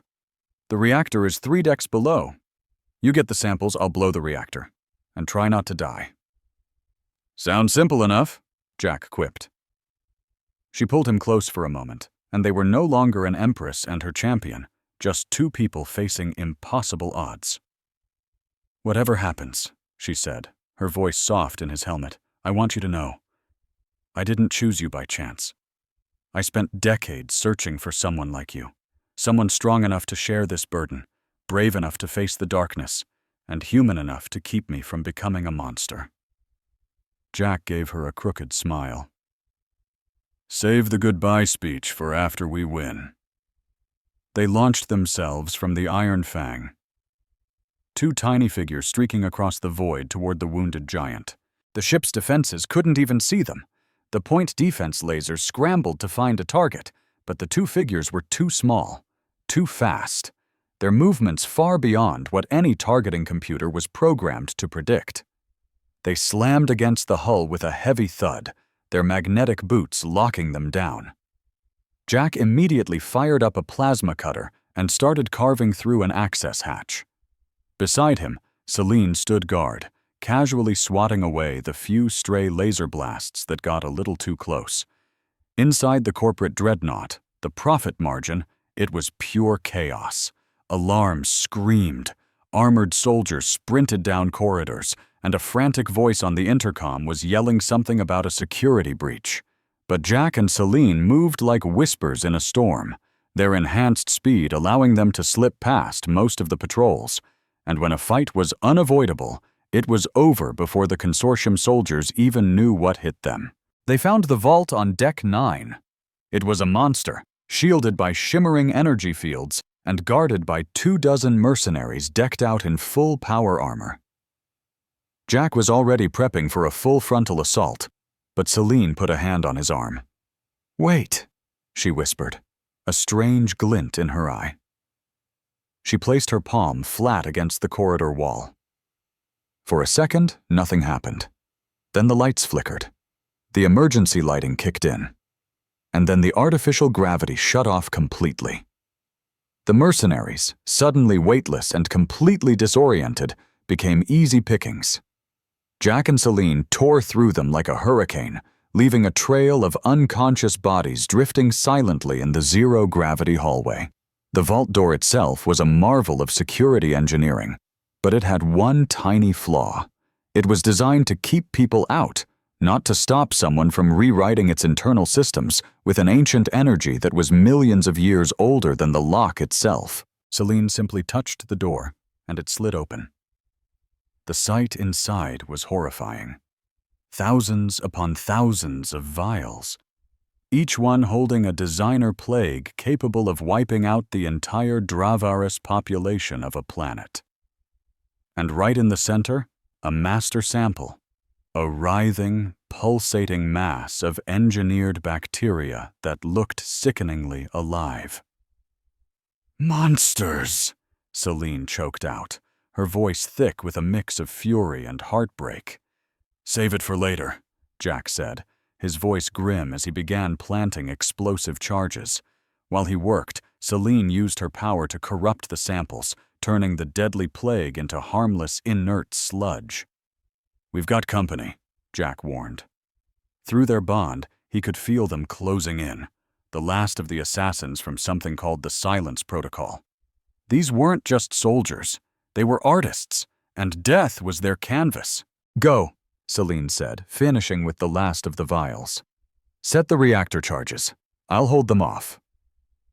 "We go together or not at all," Jack shot back, but it was too late. The vault door blew inward with a deafening blast.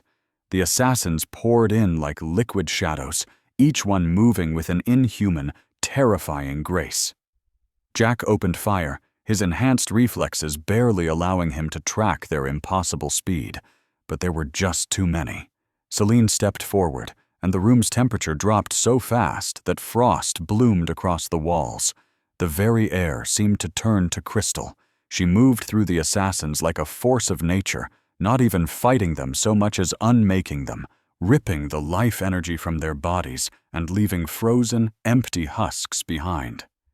But one of them, a phantom known only as Kepler's ghost, somehow slipped past her defenses. Jack saw the blade streaking for her back and didn't even think. He just moved, throwing himself in its path. The weapon punched clean through his armor, through his chest, and out his back. A supernova of pain exploded through their bond, and Celine dropped to her knees with a scream. "No!"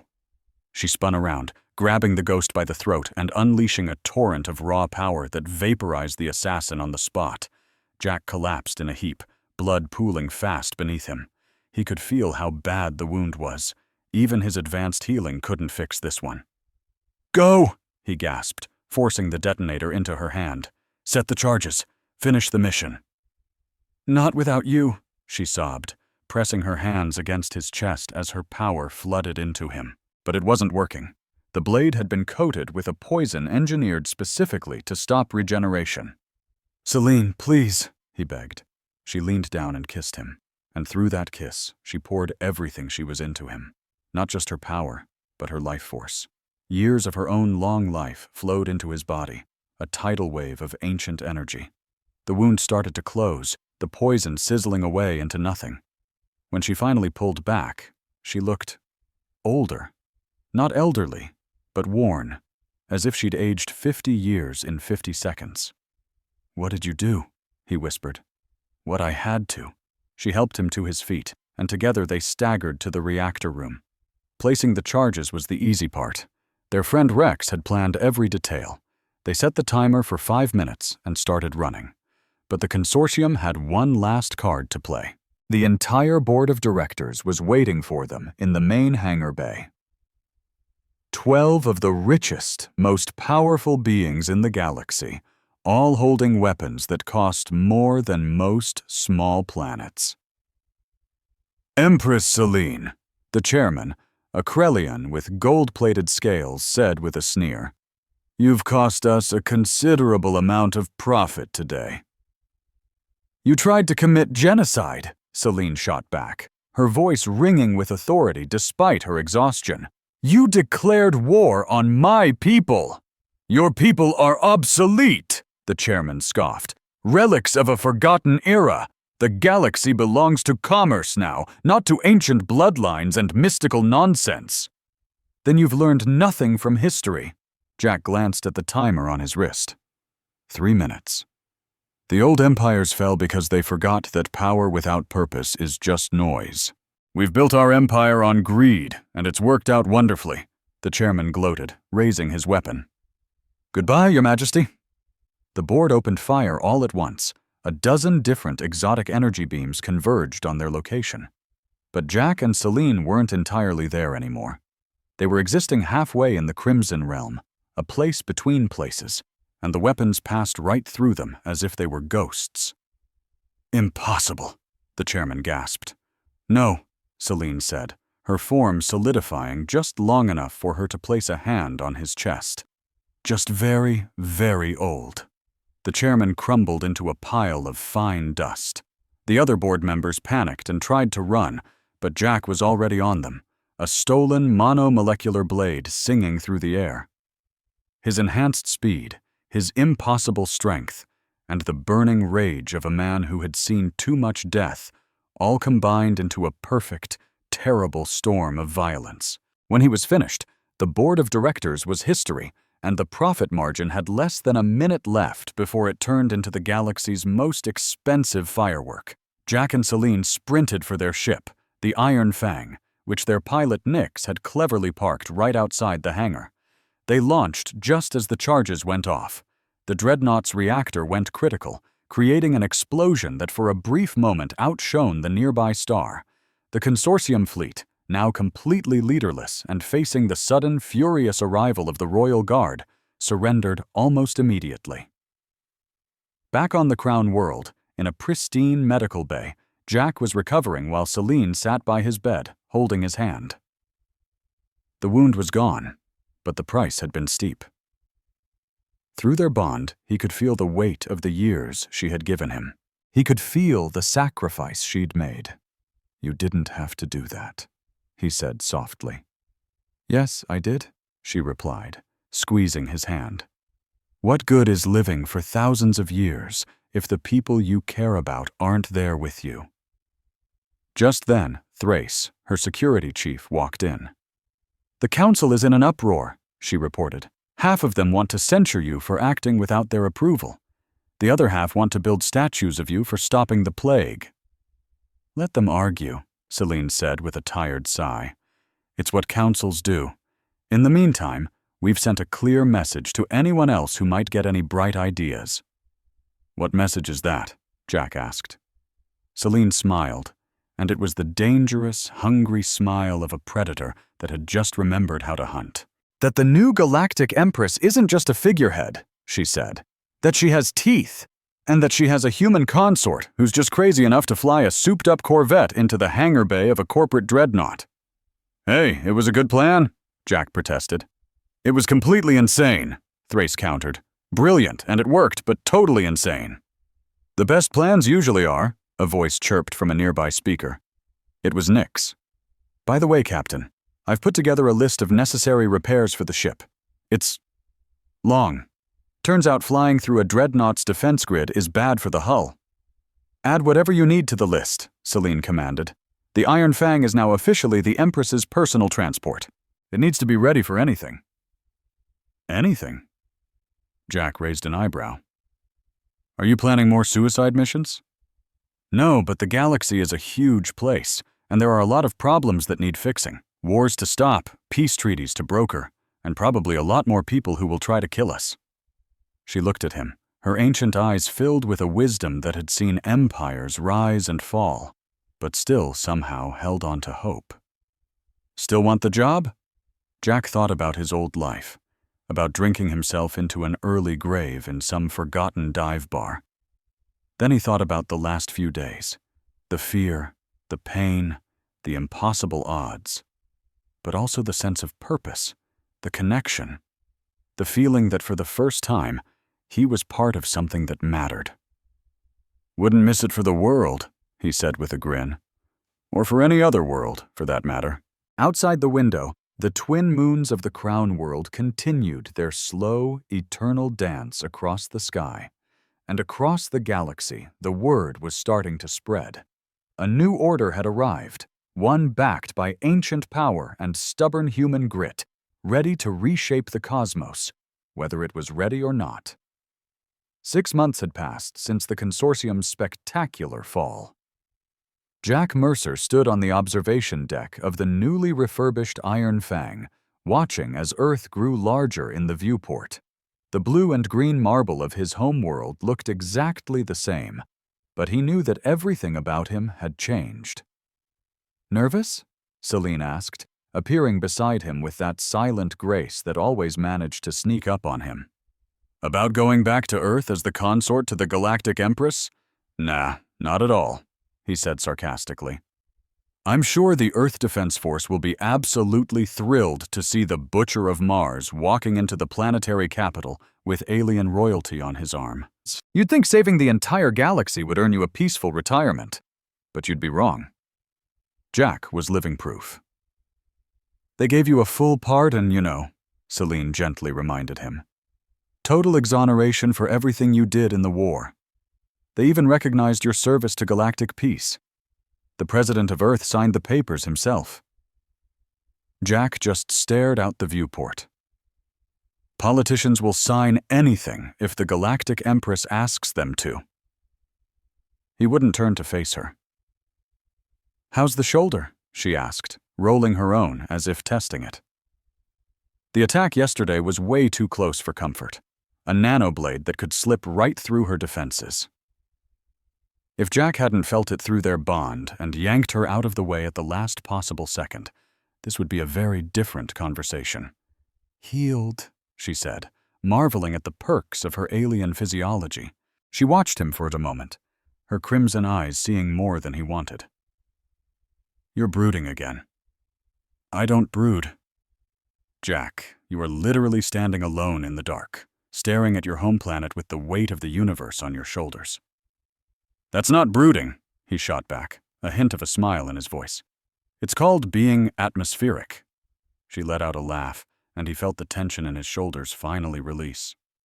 6 months of being connected through their blood bond meant they could read each other's minds, but somehow she could still take him by surprise.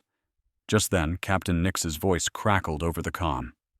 "We're getting a Priority 1 transmission from Earth Defense Command. Admiral Sarah Cole is requesting to speak with you immediately." Jack's whole body went rigid. Sarah Cole. They were soldiers together on Mars, back before it all fell apart, before the world called him a butcher, and before she became the youngest admiral in Earth's history. "On screen," he commanded. A hologram flickered to life, showing a woman in her 40s with hair like steel and eyes that looked like they'd seen far too much combat. She glanced from Jack to Celine, her face a perfect mask. "Jack," she said, her voice flat. "It's been a while." "Sarah," he replied coolly. "You look pretty good for someone who swore they'd shoot me on sight if I ever came back to Earth. That was before you single-handedly stopped a plague from wiping out the galaxy," she countered, not missing a beat. Her eyes then shifted to Celine. "Your Majesty, on behalf of Earth, welcome, but I should warn you, not everyone is rolling out the red carpet." "The humanist movement," Celine stated. It wasn't a question. "They've been getting a lot louder since your coronation." "The thought of a human being the royal consort to an alien empress isn't exactly popular with some folks," Sarah explained. Xenophobic idiots, Jack muttered under his breath. Maybe, Sarah agreed, but they're xenophobic idiots with powerful friends and military-grade weapons. We've had 3 bombings in just the last week, all at places connected to your visit. Then cancel the trip, Jack said instantly. It's too dangerous.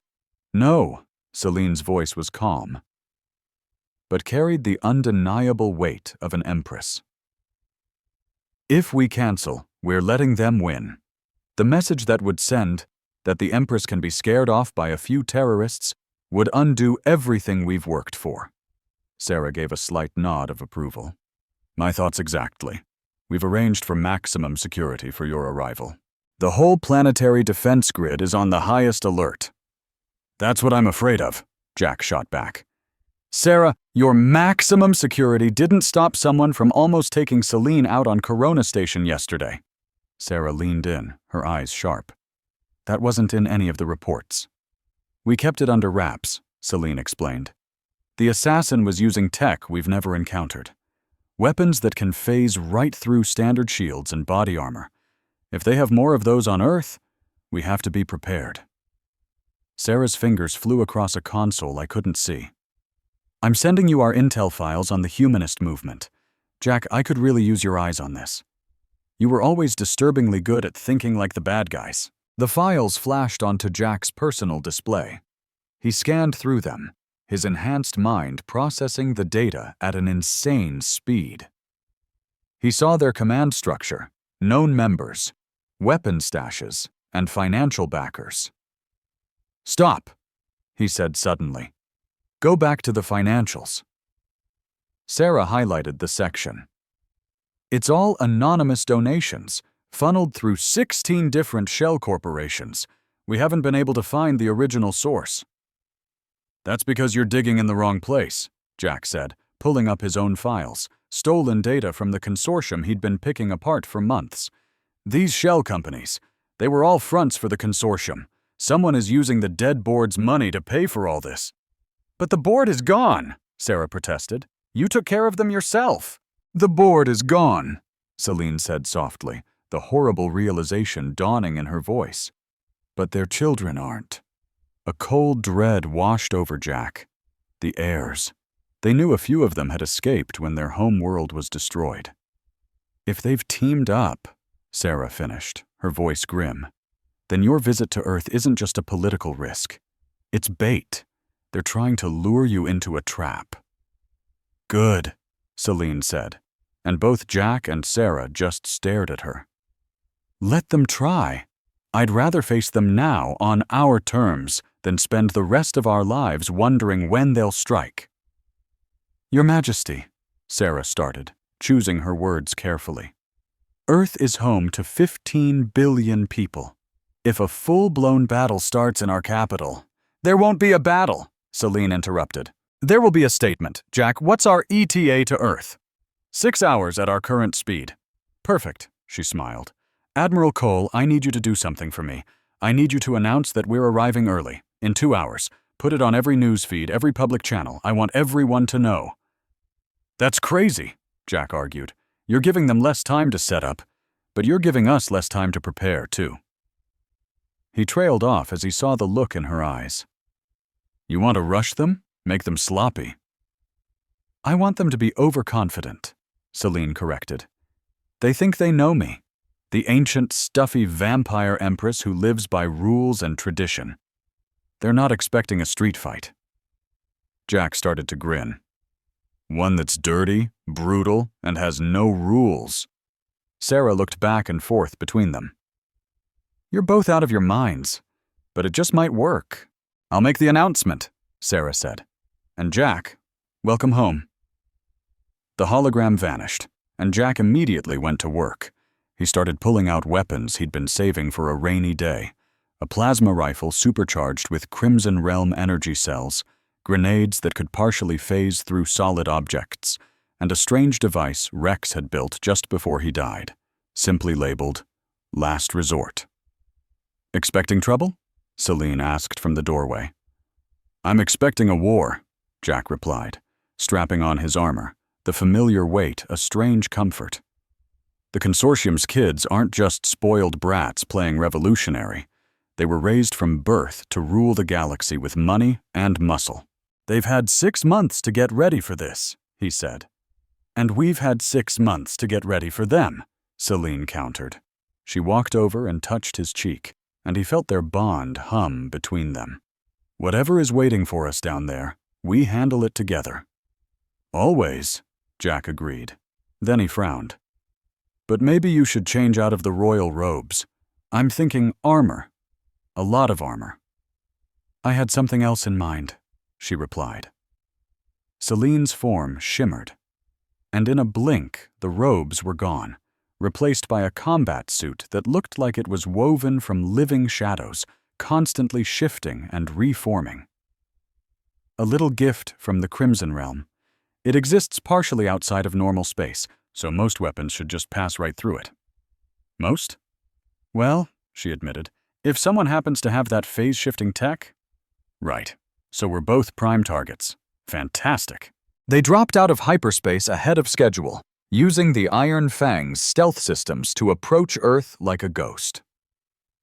Jack took the controls himself, trusting his instincts over any computer. They ghosted past the orbital defense stations, slipped through the web of satellites, and entered the atmosphere without so much as a single ping on anyone's radar. Nix, scan for anything weird, Jack ordered as they cut through the clouds. Energy signatures that don't belong here. Scanning now, Captain, the ship's AI replied. I'm detecting 18 unusual energy sources in the capital city. All of them are positioned along the parade route you announced. 18 assassins. They really don't want us to make it, Jack said. No, Celine corrected him, her eyes fixed on the data. Not assassins. Look at the energy patterns, she said. Those are bombs, phase bombs. They're designed to exist in multiple dimensions at once. When they go off, they'll incinerate everyone nearby, no matter what kind of shield or armor they have. Jack's hands tightened on the controls so hard his knuckles turned white. Sarah has to evacuate the city. There's no time, Celine said. We touch down in 3 minutes. In that split second, Jack made a call. Nix, get me Admiral Cole, highest possible encryption. Sarah's face appeared again, etched with the stress of their last-minute arrival. Jack, you're early. Listen to me, he said urgently. There are 18 phase bombs planted along the parade route. I'm sending you their locations right now. Don't even try to disarm them. They're probably booby-trapped. Just get everyone away from those spots. Phase bombs? How is that even possible? It's old consortium tech, but upgraded and turned into a weapon. Sarah, just trust me. Get your people out of there. Copy that, she said, her professionalism taking over. Activating emergency evacuation protocols now. She hesitated for a second. Jack, if they have phase bombs, what else are they hiding? We're about to find out. The Iron Fang landed softly on the designated platform at the very top of the Earth Capitol building, a ridiculously huge structure that scraped the sky at 2 kilometers high. Even from up here, Jack could see the massive crowds being held back by security. News drones were buzzing all over the place, broadcasting their arrival to the entire system. Ready? Jack asked. Always, Celine answered. And they walked down the ramp together. The attack didn't wait. It came instantly, but not from the crowds below. It came from above. 3 stealth shuttles decloaked at once, unleashing a storm of phase-shifted bullets. Jack instinctively pulled Celine behind the cover of their ship as the landing platform erupted in explosions around them. So much for a surprise entrance, he grunted, returning fire with his plasma rifle. His supercharged shots tore right through one of the shuttle's shields, sending it spiraling out of control. Celine simply raised a hand, and the air around them instantly dropped below freezing. The engines on the other 2 shuttles iced over and died, and the ships began to plummet toward the ground. But just before they could crash into the panicking crowds below, she made another gesture, and they stopped dead in the air, hovering silently. No collateral damage, she said, her voice firm. We came to protect Earth, not to burn it down. From the hovering shuttles, figures in high-tech combat armor began to emerge. They were the heirs, the children of the consortium's board, and every single one was a walking weapon, enhanced with the deadliest tech money could buy. Jack did a quick count. 12 of them. That meant 6 were still missing. "Empress Selene!" one of them shouted, their voice booming through a suit speaker. "You killed our parents and tore down everything they built. You didn't actually think we'd let you get away with it, did you?" "Your parents were about to commit genocide," Selene's voice answered, cutting through the tension on the platform. "They got exactly what they had coming. And now," the heir shot back, "so will you." They all lunged at once, unleashing a storm of weapons Jack couldn't even comprehend. There were blades that sliced through the very fabric of space, guns that fired collapsing stars, and grenades that flash-aged everything in their blast zone by 1,000 years. It was like trying to fight physics itself. Jack and Selene fell into formation, back to back, their movements perfectly in sync thanks to their bond. When one of the heirs tried to get the drop on Jack, Selene was already moving, her shadow armor swallowing the energy blast whole. When a set of dimensional blades materialized at Selene's throat, Jack's supercharged reflexes were just fast enough to parry them with his own weapons, but they were losing ground, completely outmatched by the sheer numbers and bizarre technology. "Jack!" Sarah's voice screamed through his earpiece. "They're activating bombs!" Jack glanced at his wrist display. They had about 60 seconds, maybe less, before 18 phase bombs twisted Earth's capital city into a nightmare dimension. "Selene," was all he had to say. She knew instantly. She grabbed his hand, and together they leaped into the Crimson Realm. The world around them fractured like broken glass. In that strange place, a thought was an action. Willpower was the only thing that mattered. Jack could now see the bombs, not as devices, but as glowing, festering wounds stitched into the tapestry of space-time. Each one throbbed with a dark, destructive energy. "We have to get them out of this dimension," Selene's voice echoed in the non-space around them. "All 18 of them." "That's not possible," Jack thought. "Not for us," she answered. "Not when we're together." They fully merged their minds, becoming a single entity, something far greater than the sum of their parts.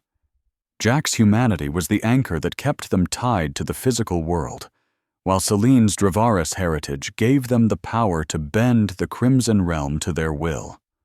As one, they reached out, grabbing hold of every single bomb at the exact same moment. It felt like trying to juggle suns. Each device fought back, straining to detonate and rip reality apart. Jack felt his consciousness stretching thin, on the verge of snapping. But Selene was there, a pillar of strength, shouldering the immense burden with him. One by one, they yanked the bombs into the Crimson Realm, where their detonations were nothing more than silent, harmless flashes in the void between worlds. The explosions were strangely beautiful, like terrifying flowers of impossible colors, blooming and withering in dimensions that were never meant to exist. When they reappeared on the platform, the heirs were just standing there, frozen in disbelief. Ripping that many things through dimensions at once should have been impossible for any one person. "But we're not just one person," Jack said, voicing the answer to their stunned silence. "We're bonded. We're the best of human ingenuity and Dravaris power combined." "Your parents never got it," Selene added. "True strength comes from unity, not from trying to dominate everyone else." The lead heir took off her helmet, revealing a young woman who had her father's same cold, cruel eyes. "Nice speech, but you're still outnumbered." "Are we?" Selene asked with a faint smile. The air around them began to shimmer, and in a blink, the platform was swarming with royal guards, with Commander Thrace at their head. They had been there the entire time, tucked away in the phased space between dimensions, just waiting for Selene's command. "The funny thing about setting a trap," Jack said, leveling his rifle at the lead heir, "is you have to be absolutely sure you're not the one walking into it." The heirs glanced around, the reality sinking in. They were boxed in, completely surrounded. A few of them defiantly raised their weapons, ready to go down fighting. "Stop!" Celine's voice rang out, carrying the undeniable weight of a true ruler. "You have a choice. You can surrender now, stand trial for what you've done, and live. Or you can keep fighting and end up just like your parents, in the dust." "You'd spare us?" the leader asked, her voice laced with suspicion. "After we just tried to murder you?" "I'm not my parents," Celine answered simply. "I believe in justice, not revenge. You were raised in a world of corruption, taught that power was the only thing that mattered. But you can choose a different path. You can be better than they were." For a long, tense moment, no one moved. Then slowly, the lead heir let her weapon clatter to the floor. The others hesitated, then did the same, one by one, until all 12 of them stood there, disarmed. "Smart move," Jack said, lowering his rifle. "Sarah, we're going to need containment for 12 super-powered prisoners." "Already on it," Sarah's voice chirped back. "I'm also sending medical teams, a bomb squad, and about 300 reporters who are dying to know how you two just saved the entire city." "Let them wait," Celine said softly. She walked to the edge of the platform, gazing out at Earth's capital. The crowds below had seen the whole thing, broadcast live across the globe. "People of Earth," she began, her voice magically carried by every speaker and comms device in the city. "I came to your world in peace, hoping to open diplomatic relations between Earth and the Galactic Empire. Instead, I was met with violence, with hatred, and with fear. But I was also met with incredible courage, with nobility, and with hope." She motioned for Jack to join her. "Your world created this man, who stands beside me as my equal, my partner, and my consort. If a single human can bridge the vast gap between our people, just imagine what all of you could do." She looked out at the sea of faces. "The galaxy is an enormous place, filled with wonders and terrors you can't even imagine. I'm inviting you to join us, not as subjects, but as partners. Help us build a future where your species doesn't decide your fate, and where we build things together instead of conquering each other." The crowd was dead silent for a heartbeat. Then a single person started clapping. Then another, and another. Within seconds, a thunderous applause rolled across the city like a tidal wave. Jack stepped up beside her. "Nice speech. I had a pretty good teacher." She took his hand, and he could feel the warmth of their bond pulse between them. "Someone once told me that humans were special, not for their tech or their brute strength, but for their ability to hope, even when facing impossible odds." "Sounds like a smart guy," Jack grinned. "He has his moments." Sarah finally arrived on the platform, flanked by a full security team. She took in the scene, the captured heirs, the wrecked platform, the cheering crowds, and just shook her head in amazement. "In less than an hour, you stopped a massive terrorist attack, captured the successors to the entire consortium, and somehow spun a near catastrophe into a public relations miracle." "We improvised," Jack shrugged. "You always were good at that," Sarah replied. And then she shocked him with a genuine smile. "It's good to have you back, Jack. The real you. Not the broken soldier who ran away after Mars." "I'm not that person anymore." "No," Sarah agreed, glancing at Celine. "You're better." Later that day, after the prisoners had been taken away and the city started to breathe again, Jack and Celine stood in the Earth Council chambers. The planet's leaders were in an emergency session, furiously debating whether to accept Celine's offer. "They're scared," Jack noted, watching the shouting matches. "Giving up 300 years of independence is a tough pill to swallow." "They wouldn't be giving it up," Celine corrected him. "Earth would keep its sovereignty. It would just gain a voice in galactic politics. Trade deals, technology sharing, cultural exchanges. The upside is way bigger than the risk." "Try telling them that," Jack muttered, as the debate raged on for hours. Some of the council members pushed for total isolationism, while others suggested a very limited engagement. A few of the more extreme voices even proposed trying to capture Celine to reverse engineer her powers, though they were immediately shouted down by the others. Finally, the President of Earth called for order. He was an older man with scars from his time in the military and eyes that had seen both the best and worst of humanity. "Your Majesty," he said, speaking directly to Celine, "you're asking us to trust you, to believe that an alien empire actually has humanity's best interests at heart. Why should we do that?" Celine rose to her feet, and Jack stood with her. "Because I'm not asking you to trust an empire," she said clearly. "I'm asking you to trust him." She gestured to Jack. "A human, one of your own, who has seen the absolute worst of war. A man who carries the scars of your own conflicts, who chose to stand with me. Not for power, but for the chance to build something better.